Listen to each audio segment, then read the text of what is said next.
G'day guys, welcome back to the channel. Today we are starting on the Holley EFI carburetor install, which is going to comprise of everything from explanations, unboxing, install, dyno runs, fuel comparisons, all the good stuff that you guys want to hear and want to know. Episode 1, I'm going to cover off what a Holley EFI is. I'm going to show you guys an unboxing of the Holley Sniper EFI 2300 that I purchased for the car. And then last off, we're going to put this car on a dyno stock as a rock as it is, just to see what kind of numbers we're getting so we can get some comparisons for later. So what is a Holley EFI? So it's a self-tuning aftermarket electronic carburetor. So basically the idea is that we install a O2 sensor into the exhaust, and then this carburetor will now control fuel to air ratios. You can have a control timing, fan control, and much more to deliver greater reliability and performance. So why have I picked a Holley EFI to put in? The car is drinking about 25 litres per 100 Ks at the moment. On top of that, having an old carburetor like this is an added liability in my books. So for me, I think it's best to remove it altogether and just give myself that little bit more peace of mind if I'm out in the tracks and something goes wrong. So as for numbers, I don't know what this car is going to run at the moment. I'm thinking it's probably going to run around 55 to 60 kilowatts, which I don't really have much of a measure on what it's going off. I do know that Dan from Mogiavo has just put his carburetor petrol TD42 on a dyno and got 63. So I'm thinking this thing not tuned and having a gas tank just disconnected, I'm not thinking this thing's going to pull much power at all. But the goal is to get 16 litres per 100 Ks. I think that's a really reasonable number, and about a 10% increase in power and torque, or kilowatts in torque. But anyway, let's cut to the unboxing and I'll show you what's in this kit. Alright, here it is in all its glory. Holley EFI 2300 Sniper conversion kit for the Toyota 3F petrol motor. I'm going to start with this, which was an extra that I had to buy, which is the adapter to go from the Toyota petrol to the Holley. So that was about $80. This here is it. So, do that, huh? Alright, so,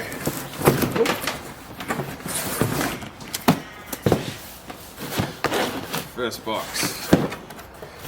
I haven't seen any of this either yet. I've been waiting. Alright, so there is the carby that comes in it.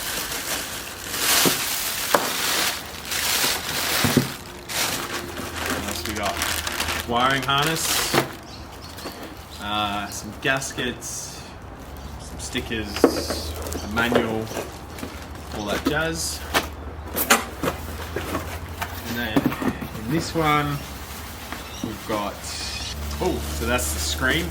So this little screen is going to get mounted onto the dash in the car somewhere. Haven't worked out where, but we'll find a place for it. That's the weldless bung for the exhaust manifold for the O2 sensor. I don't know if I'll go down this path or if I'll actually just weld one in. And then more wiring harnesses.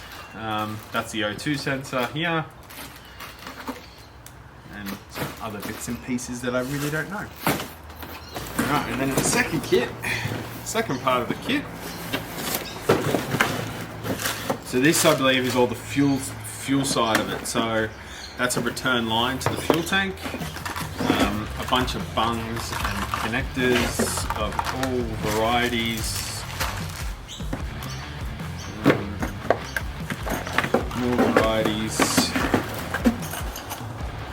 This looks like a fuel filter. Yep, inline fuel filter.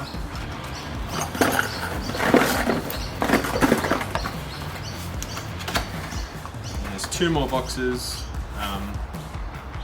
Looks like another fuel filter maybe. You know. And last but not least,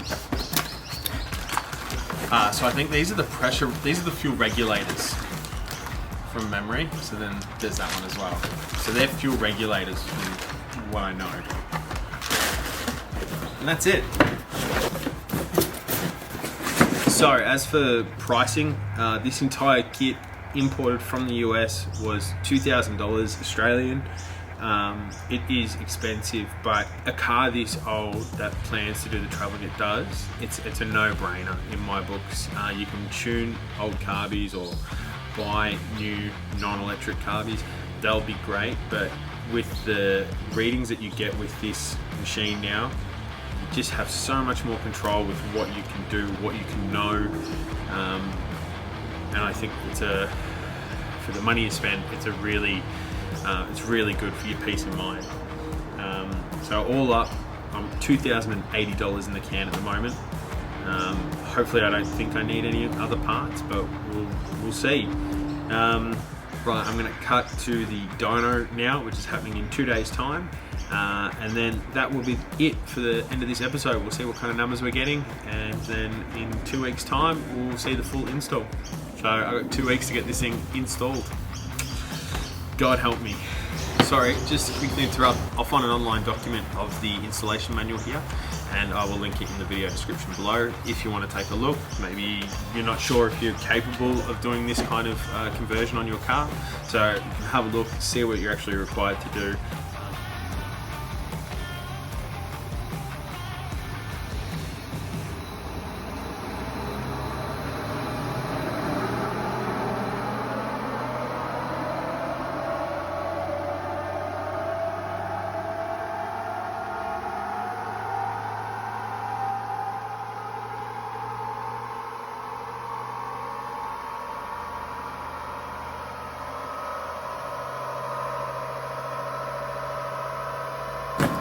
Alright guys, we are back from the dyno. It is Friday, we are done. I obviously couldn't be there to get the dyno done, but as you can see in the video here, we are well and truly done and dusted. And the magic numbers are, and I'll put this up on the screen, 52.1 kilowatts. And to my surprise, 631 newton meters of torque. Hey, that's pretty good. I thought it'd be a lot less than 631. That's actually like unbelievably impressive. So with that all said, we're gonna get this car pulled apart. Next episode, we're gonna start stripping out the good stuff and getting this thing installed and tested, ready to go to get it back on the dyno and see what kind of numbers we pull.